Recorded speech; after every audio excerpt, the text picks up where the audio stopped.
अस्सलाम वालेकुम एवरीवन। उम्मीद आप सब खैरियत से होंगे। Am I audible to everyone?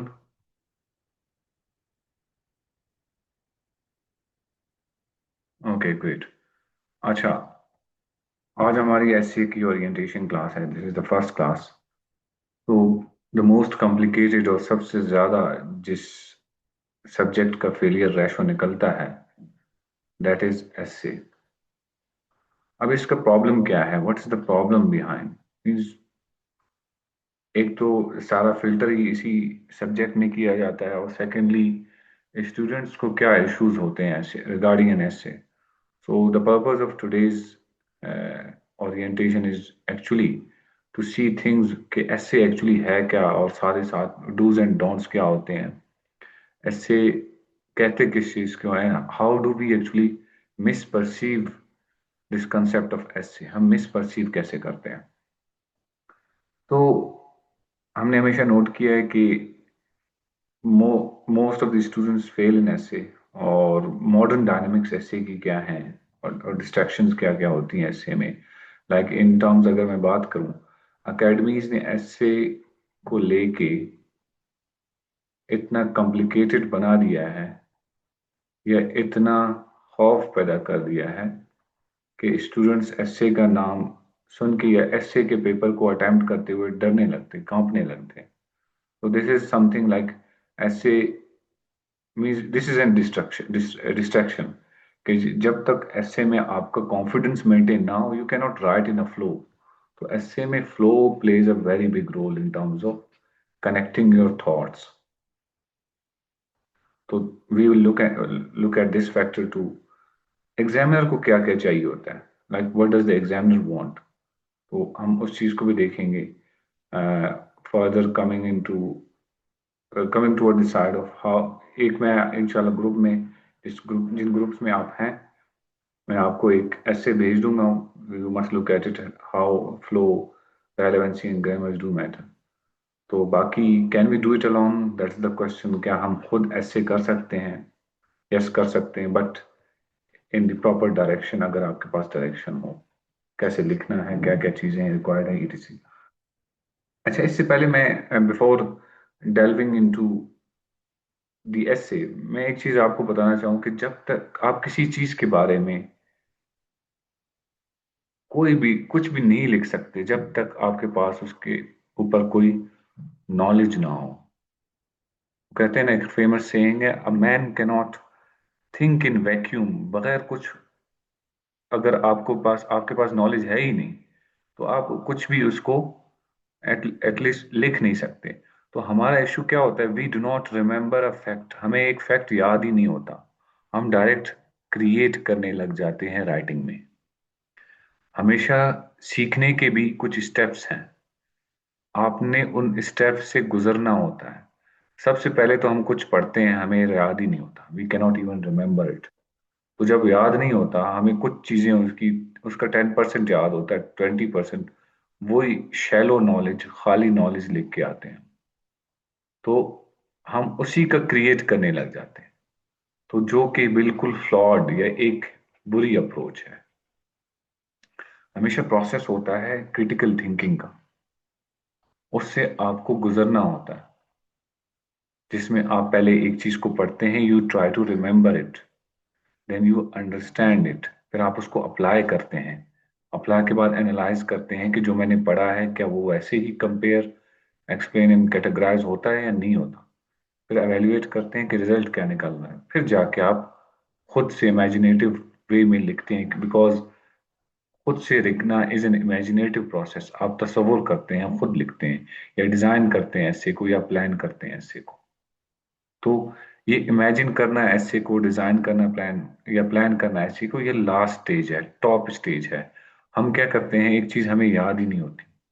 हमें फॉर इंस्टेंस, मैं इधर आपको मिसाल लूं, हमें सोशल मीडिया की बेसिक्स का नहीं पता कि कैसे काम करता है, how it does it connects the world, क्या इम्पैक्ट्स आ रहे हैं, क्या प्रॉब्लम्स आ रही हैं सोशल मीडिया के, ये हमें याद ही नहीं होता। We can not even remember it.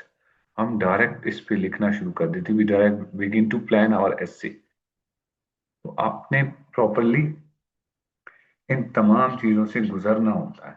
When it comes to an essay. तो फर्दर हम देखते हैं एक चीज जो मैं अक्सर अपने स्टूडेंट्स को कहता हूँ, एसे इंट्रोडक्शन, एसे इज अबाउट, ये मैं वन एक किसी बुक से गुजर रहा था, ही डिस्क्राइब्ड इट वेरी वेल कि 16th सेंचुरी में जब एसेज लिखे जाते थे तो वो बंदा, एक बंदा जो बहुत ज्यादा पढ़ता था, फिर वो अपनी थॉट या एक्सप्रेशन देता था किसी भी चीज पे, तो सिंपली उसने एसे को डिफाइन किया कि essay is about what you feel and think. तो इसकी इसकी सिंपल बात यही है कि you begin to feel and think on something जब आप उसके ऊपर अच्छा खासा पढ़ते हैं। तो without reading you cannot be a good essayist. आप एक अच्छे एसे लिखने वाले नहीं बन सकते। देखिए, दो तरीके हैं एसे पास करने के। एक है रट्टे के थ्रू आप करें, क्रेमिंग के थ्रू।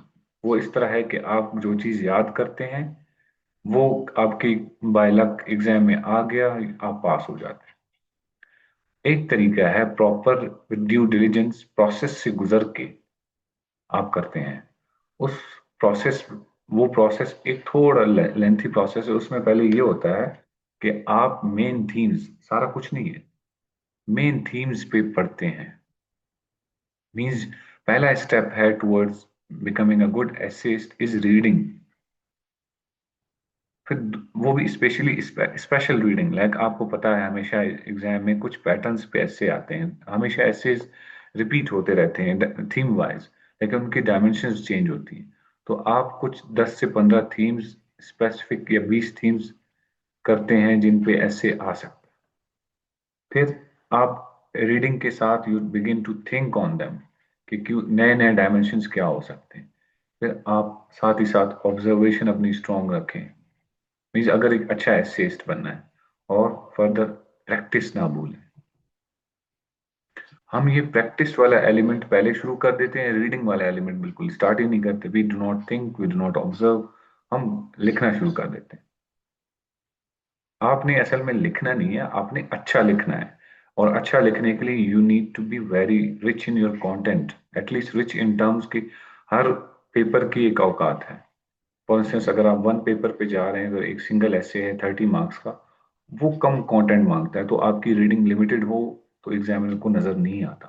लेकिन C S S, P M S, P C S, खैर पी सी एस में भी शॉर्ट एसेज हैं 30 to 40 मार्क्स वाले, तो आप हमेशा उधर आपको रीडिंग जरूर चाहिए होती है, because you have to write 2500 से 3500 वर्ड का ऐसे। तो उस पे आपको एटलीस्ट कंटेंट अच्छा चाहिए और आपका स्ट्रक्चर भी क्लियर हो। तो मोंटेनिया कहते हैं essay is about what you feel and think, और मैंने इसमें यही आपको कहा कि you only begin to feel on something and think on something when you have enough knowledge on it. तो central point of a true essay is to direct play of author's mind. Essay का मकसद क्या होता है? Main चीज है आपके mind को या लिखने वाले माइंड को जज करना अपॉन द मैटर। सो एक इसको ये भी कहा जाता है ऐसे is about concentrated wisdom. Concentrate वो होता है जो वन साइड फोकस, एक स्पेशल फोकस हो जिस चीज के एक टॉपिक के ऊपर। तो कंसंट्रेटेड विजडम मींस कंसंट्रेटेड दाना ही हो आपकी। So it's requires critical thinking. अब ये चीज मैं अक्सर एक्सप्लेन करता हूँ, लोगों में ये चीज मिसिंग होती है। मैं अपने हर लेक्चर में क्रिटिकल थिंकिंग वाला एस्पेक्ट जरूर लाता हूँ। मैं कहता हूँ जिस बंदे में ये तीन क्वालिटीज हों वो सीएसएस या इस तरह के कंपेटिटिव एग्जाम्स निकाल लेगा, वो फेल नहीं होता। अगर उसमें ये तीन कैपेबिलिटीज को हमेशा साथ ले जाने की या अपने आप को याद दिलाने की काबिलियत हो कि यार ये चीजें नहीं भूली मैंने। First is linguistic literacy. सबसे पहला इसमें एस्पेक्ट है आपकी लैंग्वेज का क्लियर होना। तो लिंग्विस्टिक लिटरेसी बड़ी जरूरी होती है क्रिटिकल थिंकिंग में। लिंग्विस्टिक लिटरेसी, इसकी मिसाल ऐसे ले लें, सारे एग्जाम के नेचर में ये है कि आपने इंग्लिश में अपने आप को रिप्रेजेंट या कन्वे या आपने इंग्लिश में लिखना होता है। तो जब आपको इंग्लिश आती ही ना हो तो आपका एकेडमिक डिस्कोर्स या आप जितने बड़े फिलोसफर हों तो वो एग्जामिनर को दिखता नहीं है। तो सबसे पहली खूबी क्रिटिकल थिंकिंग या जनरली आप में हो C S S P M S या कोई भी एग्जाम पास करने के लिए, वो आपकी लिंग्विस्टिक कैपेबिलिटीज हों। सेकेंडली, आप में एकेडमिक लिटरेसी हो। देखें, हम कोर्स तो खत्म कर लेते हैं, हमें कोर्स अपने एस्पेक्ट में हर बंदा, कुछ लोग रटे से करते हैं, कुछ लोग कंसेप्चुअली करने की कोशिश करते हैं और कंसेप्ट में भी गैप्स रह जाते हैं, और मतलब कुछ ना कुछ कमी रह जाती है। तो एकेडमिक लिटरेसी का होना भी लाजमी है, लेकिन तीनों का सम होना बड़ा ज्यादा। कल्चरल लिटरेसी में, इसको कल्चरल लिटरेसी या सोशल एप्लीकेबिलिटी भी बोलता हूँ। सोशल एप्लीकेबिलिटी, इन दोनों पे हम आते हैं। सोशल, आप सोशली अप्लाई कर सकें इन चीजें। अभी देखें, हम सिलेबस कवर कर देते हैं जो कि हमारे एकेडमिक लिटरेसी का पार्ट है। सिलेबस हमारा एकेडमिक डिस्कोर्स है, सिलेबस सब कवर करते हैं। लाइक मैंने आपको कहा कि 10 थीम ऐसे के करें, आप कर लेंगे, लेकिन जब उसका डायमेंशन थोड़ा चेंज होता है तो आपके पास वो लैंग्वेज नहीं होती, लिंग्विस्टिक एबिलिटी नहीं होती उसको थोड़ा डायमेंशन या खुद शेप करने की, या खुद उसमें अल्फाज की चेंजेस लाने की। तो तीसरा है एप्लीकेबिलिटी, आप किसी भी नॉलेज को अप्लाई करें। कभी कभार आपने देखा होगा, हम पैनिक कर जाते हैं एग्जाम में जब एग्जामिनर कोई नया डायमेंशन या उसी सवाल का कोई नया पार्ट बता देता है या पूछता है, तो उस पे हम पैनिक करते हैं। क्यों? हम में कैपेबिलिटी नहीं होती कि हम सोशली अप्लाई करें किसी चीज को। तो ये तीन खूबियां हैं, एक आप सिलेबस कवर करें, दूसरा आपकी लैंग्वेज टू द पॉइंट हो, तीसरा आप में चीजों को अप्लाई करने की कैपेबिलिटी हो, तो आप क्रिटिकल थिंकर भी बन जाते हैं। और ये जितने भी एग्जाम हैं, आप इनको क्लियर कर पाएंगे अगर इन तीन चीजों के ऊपर आप फोकस करें। अब मसला ये है, बच्चे एकेडमिकली कर लेते हैं, उसको भी पूरा नहीं करते। नई डायमेंशन आती है और उसमें अपनी लैंग्वेज की खूबी नहीं होती, वो किसी चीज को कन्वे ही नहीं कर पाता, कोई नई डायमेंशन को, या उसमें कोई ग्रामेटिकल इश्यूज आते हैं, उसकी ग्रामर इश्यूज हैं, या उसके स्ट्रक्चर इश्यूज हैं, या उसकी वोकेबलरी इतनी वीक है कि वो रिपीटेशन शुरू कर देता है, एक ही वर्ड बार बार यूज करता है, या उसके आइडियाज इतने कमजोर हैं कि वो सेम आइडिया को बार बार हर पैराग्राफ में डिस्कस कर रहा है।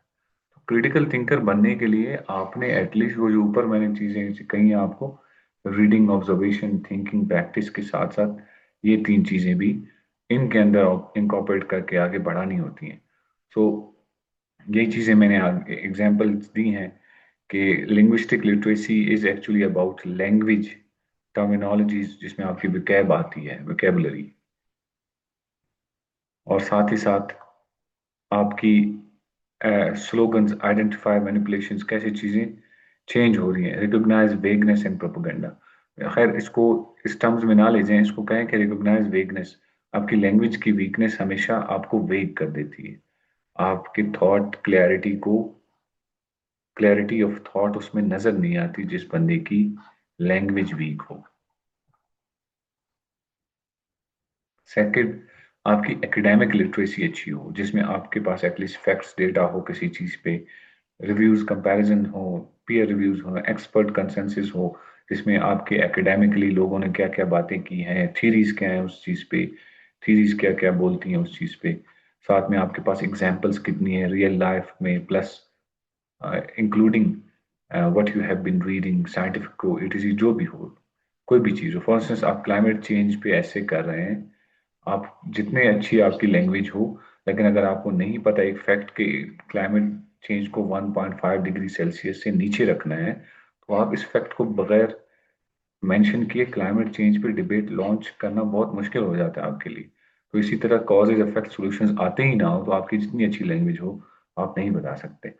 तो एनी आगे आते हैं cultural literacy, understanding how different societies and communities view and experience climate change. यही चीज है कि हर सोसाइटी कैसे देखती है इसको। मैं अक्सर बोलता हूँ सोशली अप्लाई करना सीखे बस। इसका बेहतरीन टर्म ये है कि किसी भी चीज को एकेडमिकली पढ़ें, सोशली अप्लाई करें, फिर अपनी लैंग्वेज में उसको लिखें। ये तीन प्रैक्टिसेस करते रहें। हर सब्जेक्ट के साथ 12 सब्जेक्ट्स हैं, 6 सब्जेक्ट्स हैं, एक सब्जेक्ट है, ये तीन सब प्रैक्टिसेस करते जाएं, आप फेल नहीं होते। और साथ साथ किसी ऐसे बंदे को चेक करवाएं जो आपकी गलतियां निकाले। एनी एक वेल रिटन पैराग्राफ सिर्फ इंफॉर्मेशन प्रेजेंट नहीं करता, वो सिर्फ इंफॉर्मेशन प्रेजेंट नहीं करता, it reflects clarity of thought, वो थॉट की क्लैरिटी को भी रिफ्लेक्ट करता है। लैंग्वेज की प्रेसेशन को भी रिफ्लेक्ट करता है, अवेयरनेस ऑफ कॉन्टेक्स्ट, किस कॉन्टेक्स्ट में बात हो रही है उसको भी रिफ्लेक्ट करता है। ठीक है। तो a strong paragraph there must be transparent in purpose, एक उसका पर्पस क्लियर हो, साथ साथ और स्ट्रक्चर्ड हो, जैसे ऐसे का अपना एक स्ट्रक्चर होता है। लाइक आपके कोई भी चीज देखें, सिंपल लाइफ में आप कोई भी काम करते हैं, फॉर इंस्टेंस आप मेरे या किसी के भी सामने बात करते हैं, आप कोई क्लेम करते हैं, आप कह रहे हैं कि यार क्लाइमेट चेंज तो बहुत बुरी चीज है, मैं आपसे दोबारा इन रिस्पॉन्स सवाल करता हूं कैसे। तो आप जब कैसे का जवाब नहीं दे सकते, इट मीन्स आप अपने क्लेम को प्रूव नहीं कर पाए।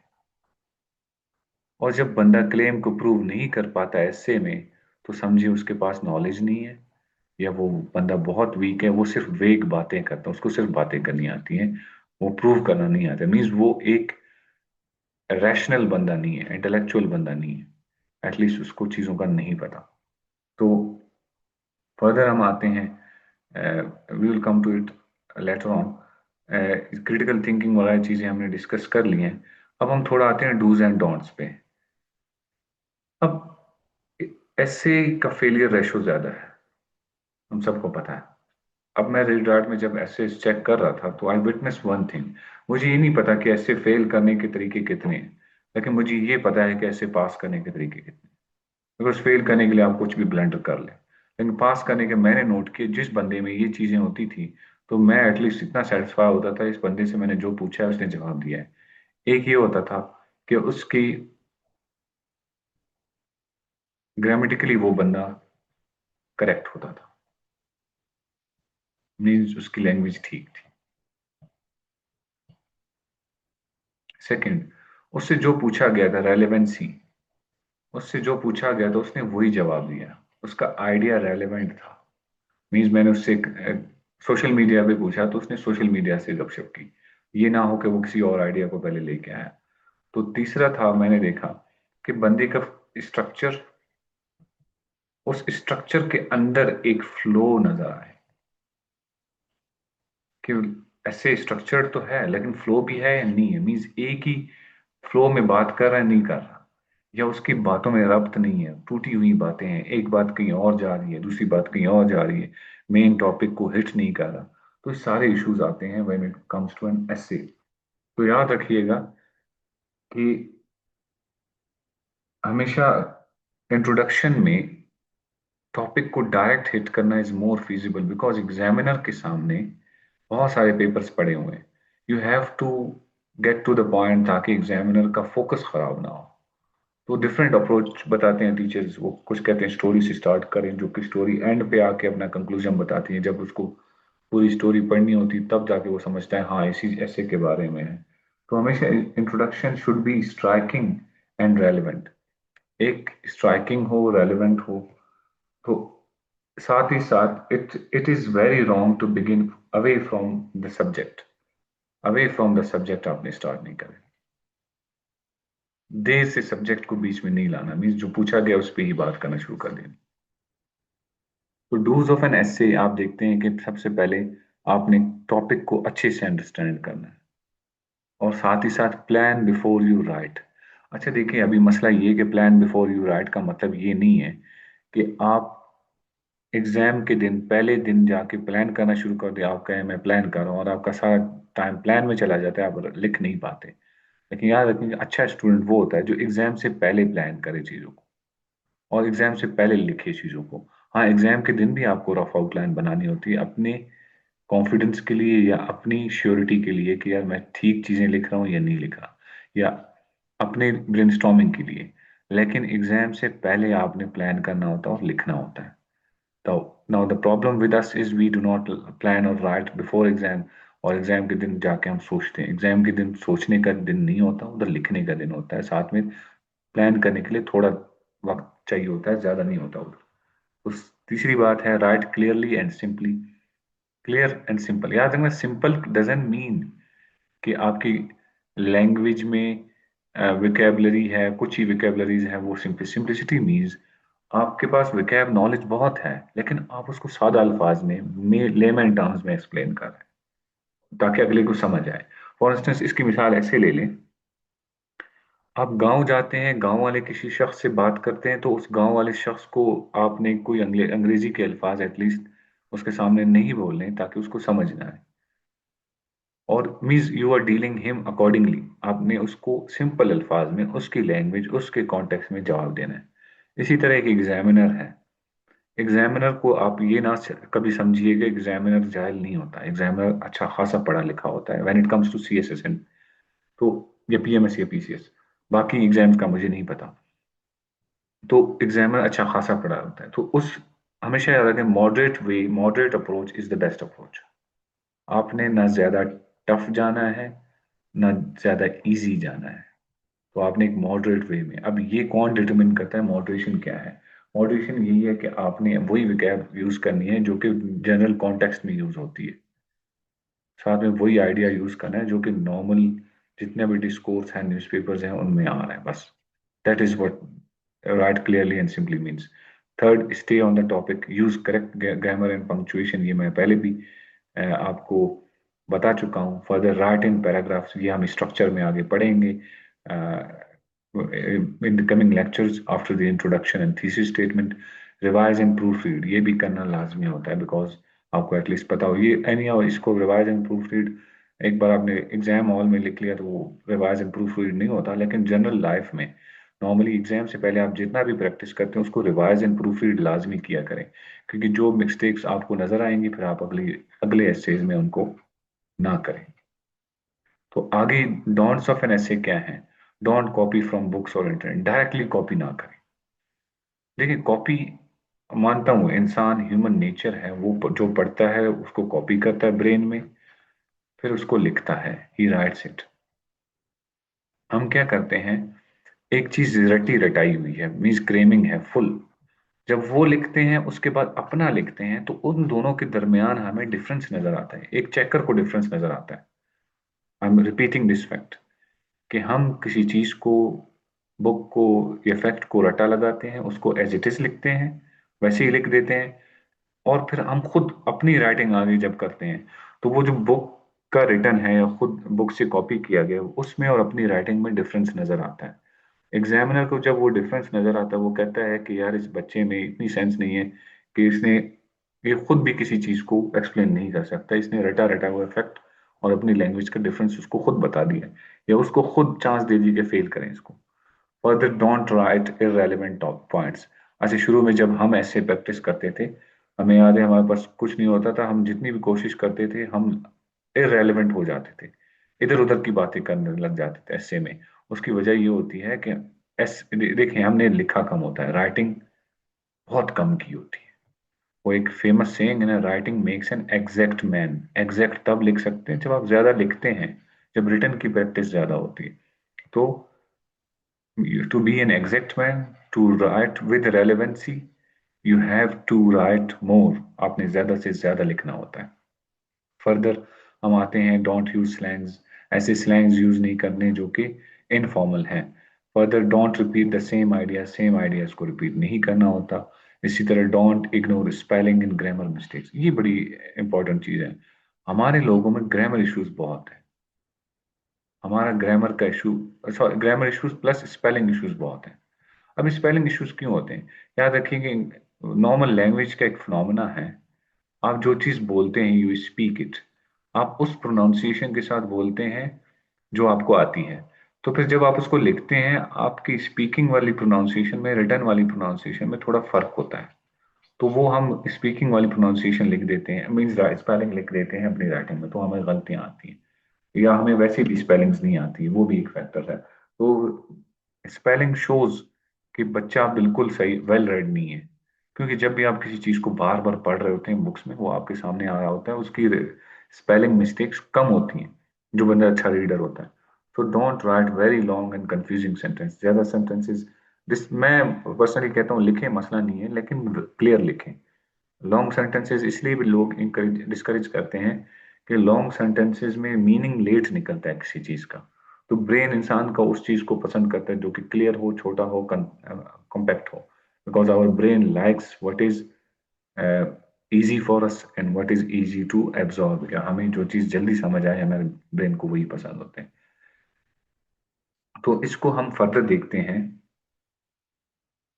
कि ऐसे सिंपली वही आपकी थॉट क्या है, आइडियाज क्या है, ओपिनियंस क्या है, arguments etc.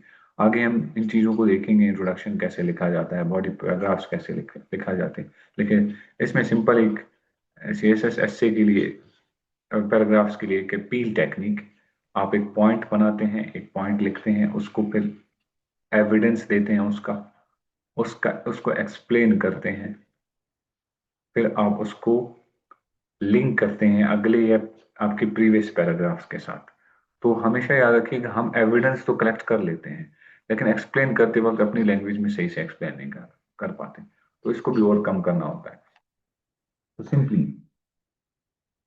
to cut the story short, essay is something that must be uh, practiced through writing more and reading less writing. Do not get into writing directly. एक famous saying है, कहा जाता है जब भी आपकी राइटिंग में errors हैं, गलतियां हैं, तो तब आप लिखना शुरू कर दे, तो होता क्या है, आप अपनी गलतियों को मजबूत करते हैं। मीन्स आपकी राइटिंग में गलतियां मजबूत होती हैं। तो एरर्स या तो उनको आइडेंटिफाई किया जाए, कोई कोई बंदा आपको बार बार कहे ये गलती नहीं करनी, फिर आप गलतियों को ओवरकम करते हैं।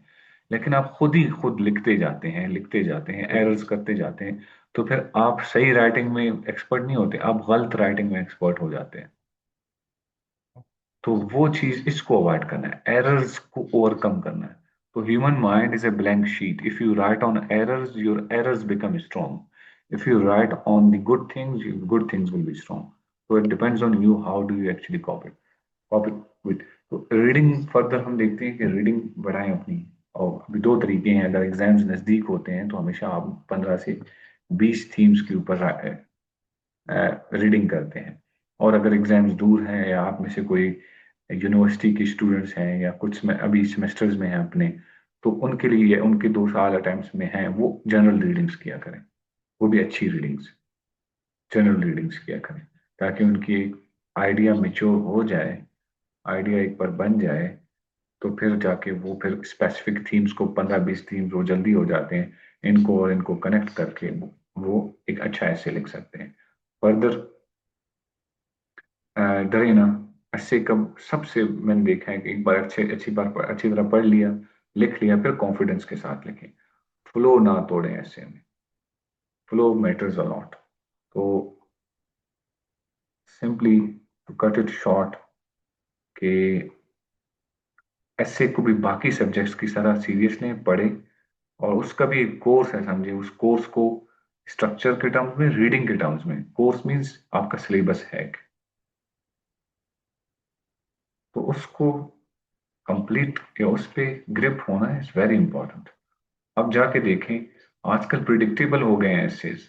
हर कोई आपको कहेगा कि यार ये 10 थीम्स इनमें से आता है, लेकिन फिर भी स्टूडेंट्स फेल हो रहे हैं। उसकी वजह ये है कि एक तो students do not take them seriously, दूसरा उनको पढ़ना ही नहीं आता how to start with something. तो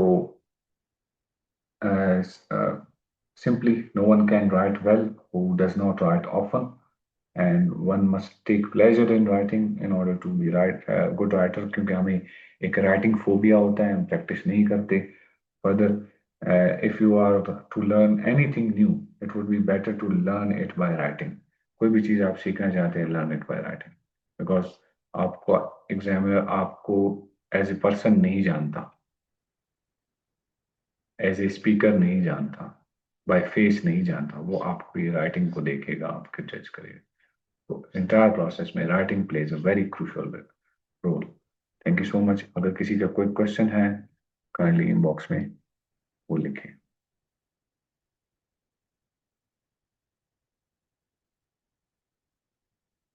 अच्छा, किसी का एक सवाल है, वो कहते हैं, can we use AI as our essay checker, can AI point out mistakes in our writing? जी बिल्कुल, AI is a very good way to check our और बी आवर एसे चेकर। और एआई हमें बता भी सकता है कि हमने क्या मिस्टेक्स अवॉइड करनी है और क्या नहीं करनी। लेकिन याद रखिएगा कि एआई पे ज़्यादा रिलाई ना करें। इन टर्म्स ऑफ मिस्टेक आइडेंटिफाई करने में अच्छी बात है, लेकिन कंटेंट में बार बार, अभी कुछ स्टूडेंट्स मैंने देखे हैं वो इतना एआई पे रिलाई कर चुके हैं, उनको जब एआई घर बैठ के ऐसे लिखने का कहें वो लिख लेते हैं, अगर उनको ऑन द स्पॉट बुला के उनको कहें कि यार ऐसे लिखना है वो नहीं लिख पाते, because their reliance has increased. तो that is what I have to say. अच्छा, ब्रेनस्टॉर्मिंग पे मैं बिल्कुल अलग लेक्चर होगा। ब्रेनस्टॉर्मिंग बहुत क्रिटिकल है, बहुत इंपॉर्टेंट फैक्टर है पूरे एससी के रिटर्न में, क्योंकि जब आप किसी भी चीज़ के बारे में सोचते सही है, ब्रेनस्टॉर्म सही करते हैं, कहाँ से सोचना शुरू करना है, एक तो आपके टाइम की बचत होती है और फिर जाके आप राइट डायरेक्शन में जाते हैं। From where to begin, direction क्या है, तो टाइम और डायरेक्शन का ताल्लुक ब्रेनस्टॉर्मिंग से है। और ब्रेनस्टॉर्मिंग फिर होती है उसी से है जो कि आपका एग्जिस्टिंग नॉलेज है। तो उसके डिफरेंट तरीके हैं, means political, economic, social, what, why, how and who. इसी तरह आपका इंडिविजुअल, कलेक्टिव, इंडिविजुअल, डोमेस्टिक और ग्लोबल लेवल्स हैं, डिफरेंट वेज हैं। Okay sir, which books do you recommend for literary essays? Literary essays का एक तरीका है, मैंने अपने पीसीएस के एसे में प्रॉब्लमेटिक ऐसे किया था, और बाकी मीन्स जितने भी वन पेपर्स में उनमें ऑलमोस्ट प्रॉब्लमेटिक किए हैं, सोशल मीडिया पे किए हैं। लेकिन सीएसएस की दो अटेम्प्ट्स में मैंने लिटरेरी ऐसे किए थे, दोनों पास हुए थे। अच्छा, एवेल्युएशन, जीजी एवेल्युएशंस हो रही हैं, how to strengthen the essay now as papers are near. अच्छा, जिनके नज़दीक हैं वो एटलीस्ट अगर उनके बाकी सब्जेक्ट्स कंप्लीट हैं, वो रोजाना एक आउटलाइन, एक इंट्रोडक्शन एंड कंक्लूजन जरूर लिखा करें in these last days, because writing is very crucial in last days. Sir, introduction में स्टांस लिखना जरूरी है, आउटलाइन में। एंड देखें, थीसिस स्टेटमेंट के साथ भी लोग पास हुए हैं, उसके बगैर भी पास हुए हैं, तो स्टांस आपका आउटलाइन से भी पता चल जाता है। लेकिन देखें, एक चीज फैक्ट है कि आपका इंट्रोडक्शन एंड पूरा ऐसे किसी चीज पे है, वो स्टांस पे है, तो वो स्टांस क्लियर होना लाजमी है। कुछ लोग स्टांस थीसिस स्टेटमेंट के साथ पास होते हैं, अब मैं उनमें से था जिसने थीसिस स्टेटमेंट हमेशा लिखी है, लेकिन मेरे कोलीग्स में बहुत सारे ऐसे हैं जो कि थीसिस स्टेटमेंट के बगैर भी पास होते हैं। But I always considered it safe to write a thesis statement, because मेरी डायरेक्शन खुद मुझे पर्सनल उसमें क्लैरिटी नजर आती थी।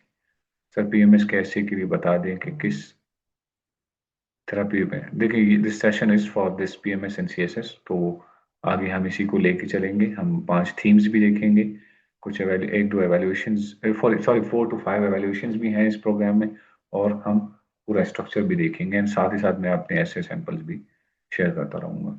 Would you suggest writing thesis statement in case in point? I think I discussed it already. Solitary theme को कैसे handle करना चाहिए? Is it safe to attempt those topics? देखिए, मुझे नहीं, आपको मजे की बात बताऊं, मुझे कोई आइडिया नहीं था, मुझे लोग के लिटरेरी ऐसे फेल करवाते हैं और बुरी तरह से फेल करवाते हैं, लोग लोग कहते थे, मैं नहीं कह रहा। मैं 2 बार लिटरेरी ऐसे सीएसएस में किया, हाँ, कि मेरा मेन गोल सीएसएस ही था, दोनों बार पास हुआ है, बिकॉज मुझे किसी ने डराया नहीं एटलीस्ट कि लिटरेरी ऐसे फेल करता है। देखिए, लिटरेरी एसे में सिर्फ एक चीज डिफरेंट है, लिटरेरी एसे डिमांड्स कि आप खुद से कोई चीज लिखें, सेल्फ। लिटरेरी एसे में रट्टे का कोई क्रेमिंग का की कोई गुंजाइश नहीं, तो जो रट्टे वाले हैं उनको लिटरेरी एसे फेल करता है, या जिनकी ग्रामर इश्यूज हैं, क्योंकि आप खुद से लिखते हैं, सेल्फ राइटिंग करते हैं। अगर आपकी राइटिंग में ग्रामर इश्यूज नहीं है, फिर लिटरेरी एसे लिखने का तरीका एक है जो कि मैं पढ़ाऊंगा। मीन्स लोग आइडियाज से लिखते हैं, but my approach is different. I try to incorporate ideas, examples, history, my optional subjects, इन तमाम से कुछ ना कुछ मैं ड्रैग करके अपने थीसिस स्टेटमेंट स्टेटमेंट बनाता हूँ, फिर जाके उस पर लिखता हूँ। तो थीसिस स्टेट ओ सॉरी लिटरेरी ऐसे सेफ, उसमें ना डरें। अगर आपकी ग्रामर ठीक है, लैंग्वेज ठीक है, आपको खुद लिखना आता है, चीज़ों को जोड़ना आता है, कनेक्ट करना आता है, तो फेल नहीं होते। Sir, I am preparing for CSS 2027, can you suggest good readings for essay? Main, देखिए, रसल को थोड़ा पढ़ें, जॉर्ज ऑरवेल को पढ़ें, और साथ ही साथ पाकिस्तान के प्रॉब्लम्स को पढ़ें। Pakistan affair, current affair strong करें, ऐसे इंशाल्लाह हो जाएगा, क्योंकि मेन प्रॉब्लम्स वही हैं, प्रॉब्लमेटिक ऐसे आते हैं आपके, और वो जो बेसिक्स हैं आपकी, social media, technology, economy, polity, society, global politics, इनसे ऐसे ज़्यादा। तो फिलहाल के लिए आप करंट अफेयर पे ज़्यादा से ज़्यादा फोकस करें, और साथ ही साथ रसल ऑरवेल और विल डुरांट को पढ़ें। विल डुरांट के अच्छे हैं, लेसन्स ऑफ हिस्ट्री है, एटीसी, ये चीज़ें पढ़ें आप। Sir, from where should we collect data for essay, either books और research articles? Both. Like, data collect करने के साथ साथ अपनी थॉट एक बिल्ड करें इस इंटायर प्रोसेस में। तो रिसर्च आर्टिकल्स भी अच्छे हैं, लेकिन उनको फिर अपने लिए अपनी तरफ से उनका एक एनालिसिस खुद बनाना, दैट दैट मैटर्स अलॉट। क्योंकि रिसर्च राइटिंग और एसे राइटिंग में बहुत फर्क होता है। तो आपने कुछ फैक्ट्स, एक ऐसे को डाइवर्स बनाना है, तो उसमें सारी चीजें इनकलकेटेड होनी चाहिए। सर, विस्टल अच्छा तरीका है ऐसे अटेम्प्ट करने का या नहीं? जी जी, this is a good way. हर तरीके अच्छे होते हैं, मसला ये है कि हम में कैपेबिलिटी नहीं होती उस तरीके को अडॉप्ट कर पाए। तो वो कैपेबिलिटी आती है सही स्ट्रक्चर से, सही डायरेक्शन से, अच्छी लैंग्वेज से, अच्छी नॉलेज से। How do you differentiate between discourses? What kind of discourses? I think the question is not clear. Sir, can you recommend some books for literary essays? Literary essays के लिए will Durant को पढ़ें, will Durant को पढ़ें, युval नोआ Harare को पढ़ें, ताकि वो करंट को कनेक्ट कर सके। रसल को पढ़ें। बस एसेज तो 27 के लिए ऐसे को अभी से कैसे लेके चलें? ऐसे थॉरली लिखा करें, नॉलेज बिल्ड करें उसके ऊपर, एवेल्युएट करवाया करें, और आखिर में जाके 2 माह फिर फुल लेंथ एसेज लिखें। अभी सिर्फ उसका नॉलेज और इंट्रोडक्शन, कंक्लूजन, इंट्रोडक्शन और आउटलाइंस बनाया गया है। सर, 27 वाले ऐसे को अभी से कैसे करें? I think I responded to this question, how to collect data, books और रिसर्च आर्टिकल्स। इस पे मैं आपको सिखाऊंगा कि ये कलेक्ट डेटा, बुक्स और रिसर्च आर्टिकल्स, ये एक्चुअली आते हैं आपकी ब्रेनस्टॉर्मिंग प्लस आपकी रिक्वायरमेंट पे। हर टॉपिक की रिक्वायरमेंट अलग है। तो अगर टेक्नोलॉजी है, उसकी हिस्टोरिकली आप लेके चलेंगे कि इंडस्ट्रियल रेवोल्यूशन, यूटीसी, कैसे ओवरऑल इवॉल्व हुआ बंदा, या आपकी सोसाइटीज। इस ये थोड़े डिटेल टॉपिक्स है, we can not go into them now. Sir, can we use simple language in essay writing, और we are expected to use advance और फैंसी? देखिए, हमेशा ऐसे को ये समझे कि आप किसी बंदा, कोई बंदा आपके सामने बैठा है और आपको समझने की कोशिश कर रहा है। तो हमेशा moderate way is the best way. Advance, advance मुझे नहीं लगता आप डिफाइन करें एडवांस होता क्या है। एडवांस वो है जो कि एक कुछ विकेबलरीज ऐसी हैं जो कि समझ ही नहीं आती किसी को। लाइक, वो एक्टिव विकेबलरीज नहीं है, वो पैसिव विकैब्स हैं। जैसे जीआरई में कुछ विकैब्स एक्टिव हैं, कुछ पैसिव हैं। तो एक्टिव विकैब्स यूज करना कोई इशू नहीं है, जो कि नॉर्मल लैंग्वेज में या डिस्कोर्सेज में या बुक्स में यूज हो रहा है। लेकिन जिनका यूज ही नहीं है, वो यूज करेंगे तो फिर फेल होंगे। World time magazine is good. I think diverse रखें, सिर्फ वर्ल्ड टाइम्स मैगजीन नहीं, इंटरनेशनल सोर्सेज ज़्यादा अच्छे होते हैं। सर, ऐसे को टाइप्स के अकॉर्डिंग प्रिपेयर करना चाहिए क्या? अच्छा, मेरा ऐसे को डिफरेंट लेके एक तरीका था।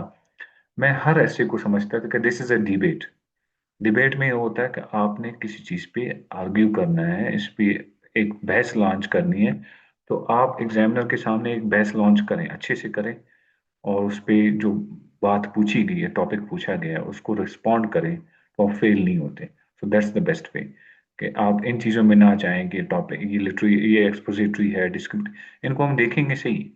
लेकिन मेन चीज़ आपको जो सिखाना है, मेरा काम डिबेट लॉन्च करना, कि दो बंदे आपस में खड़े हैं, दो तरफा बोल रहे हैं। इधर इस तरह देखेंगे, ऐसे में वो दो बंदे आप ही हैं, अकेले हैं। आपने एक डिबेट लॉन्च करनी है और उस चीज को प्रूव करना है कि इसकी ये साइड भी है, ये भी है, ये भी है। तो ओवरऑल कंक्लूजन में ये बता देंगे कि बेहतरीन साइड ये है। From where we have to collect data? I think we have responded to this question, how to cover any theme, how to decide its dimensions. सारे अच्छे हैं, economist, foreign affairs, but remember, सारा कुछ निगल नहीं लेना इकोनॉमिस्ट में, world times में या फॉरेन अफेयर्स में। आपने वही चीज पढ़नी जो आपकी आपकी जरूरत की है। टॉपिक्स अपने डिफाइन करें, सिलेबस आपको आता हो। सर, कंसिस्टेंसी बिल्ड नहीं हो पाती, and how do you maintain consistency? देखिए, कंसिस्टेंसी का ताल्लुक डिसिप्लिन से है। डिसिप्लिन योरसेल्फ, अपने स्केड्यूल्स बनाएं और उस पर इसको स्ट्रिक्टली फॉलो करें। अगर कंसिस्टेंसी, अच्छा देखें, फ्लो टूटता रहता है, फ्लो टूटता रहता है। दिन में कभी कोई काम आ गया, कभी कुछ नया आ गया, कभी लेट उठ लिए, that is not a issue. लेकिन कंसिस्टेंसी ऑफ थॉट मेंटेन होनी चाहिए। उसके लिए आपको ये होना चाहिए कि हमेशा जहन में, हमेशा ये एटलीस्ट याद रहे, मैं सीएसएस करना है तो करना है मैंने। तो इवन आप रास्ते में सफर कर रहे हैं, तब भी आप कुछ ना कुछ सीखें, पढ़ें, या उसके बारे में सोचें कि मैंने करना कैसे है। How to cover anything, how to decide its dimensions, we will discuss it in the coming lectures. वो क्योंकि हमारा पूरा ऐसे हमने आज कवर नहीं करना। बाकी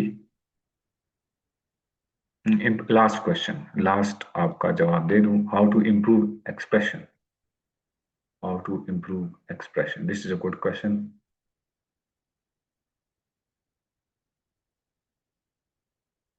asked by Mohammad Abdullah. Okay Abdullah, how to improve expression 2027 वालों के लिए जिनके करीब है, जो लॉन्ग टर्म में अगर अभी एग्जाम देने के बाद दोबारा तैयारी के लिए बैठने, देखिए एक्सप्रेशन निकलता है ज्यादा रीडिंग से। और रीडिंग में भी रीडिंग का तरीका होता है, there is a way for reading. उसमें आप आइडेंटिफाई करते हैं जो आपका ऑथर है उसने किसी चीज को एक्सप्रेस किस तरीके से किया है। अगर आपको अच्छे अल्फाज मिलते हैं, अगर रिपीट, अगर आपको अच्छे वर्ड्स मिलते हैं किसी भी चीज पे, आप उन वर्ड्स को नोट करके अपने पास सेव कर लेते हैं। फिर उनको बार बार यूज करें, पहली बार यूज करने में गलती होगी, गलत यूज करेंगे, दोबारा यूज करें, शायद दोबारा गलती हो, फिर जाकर ठीक होना शुरू करें। तो इस यूजेज के लिए आपने लिखना बहुत होता है। तो एक्सप्रेशन मेरा भी शुरू में वीक था, to be true and honest, I am an engineer, मेरा भी शुरू, but I wrote so much, means I join around 4 जीवन जीवन सेशंस। साथ साथ खुद घर में लिखता था, 8 मंथ्स में घर में होता था, घर में पढ़ता था। तो उसमें मैं कोशिश करता था ज्यादा से ज्यादा लिखूं। तो उसमें मेरा फोकस होता था कि एक्सप्रेशन कमाल का हो। एक्सप्रेशन इज द एक्सप्रेशन, सही कौन सा होता है, वो होता है जिसको कोई भी चीज दी जाए वो इसको अपनी लैंग्वेज में सही तौर पे एक्सप्रेस कर पाए, उसमें गैप्स ना हो, वीकनेसेस ना हो, फ्लॉज ना हो, वो ग्रामर फ्लॉज हो, आइडिया के फ्लॉज हो, क्योंकि आइडिया हमेशा हैंग होता है। मीन्स इस तरह देखें, वो कहते हैं कि कपड़े लटकाए जाते हैं हैंगर में, इसी तरह आइडिया लटकाया जाता है आपके वर्ड्स में। तो वर्ड्स आपके आइडिया को क्लियर करते हैं। आपके पास अच्छा आइडिया है, आपके पास वर्ड्स नहीं है, आप उसको एक्सप्लेन नहीं कर पाते, मीन्स आपका एक्सप्रेशन वीक है। That's all. I think I have responded to all your queries. We will discuss it in the coming lectures, sir. आपके एक टाइम में कितना। Thank you so much, everyone. See you in the next lecture. Allah Hafiz for now.